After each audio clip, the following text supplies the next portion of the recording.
COVID-19 cases continue to rise in our area and across the nation. Those on the front lines here locally are feeling the impacts, and we're not just talking about doctors and nurses.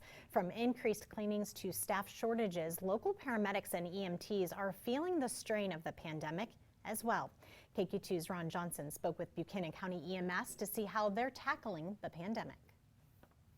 When we think of those in the front lines of the COVID-19 pandemic, doctors and nurses might come to mind first. But paramedics and EMTs are also seeing the effects of COVID, and right now, right here in St. Joseph, they say it's keeping them busy. We are seeing a lot of sick people being transported to the hospital. The executive director of Buchanan County EMS says he's seen many signs of rising cases here locally. With the increase in the testing that we're seeing, we're finding more positive cases, of course, so the volumes are going up. That rise in cases, he says, has an effect on their service, mainly on turnaround time for each ambulance. You do 10 positive COVID patient transports, that increases your time for turnaround on an ambulance. The director says each time an ambulance is used for transport, there's a more involved decon process. They use special devices with ultraviolet light to fight off germs. This device, which looks a whole lot like a bug zapper, is actually a UVC light meant to kill viruses and bacteria.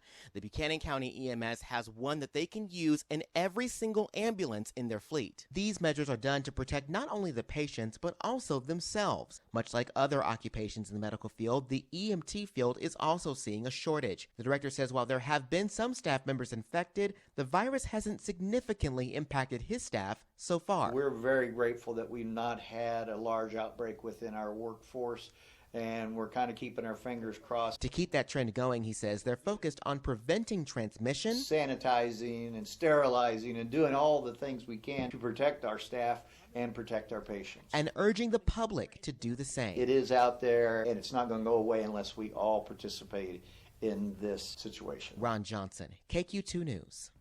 Thank you, Ron. CARES Act funding provided Buchanan County EMS with enough ultraviolet light devices to sanitize their vehicles.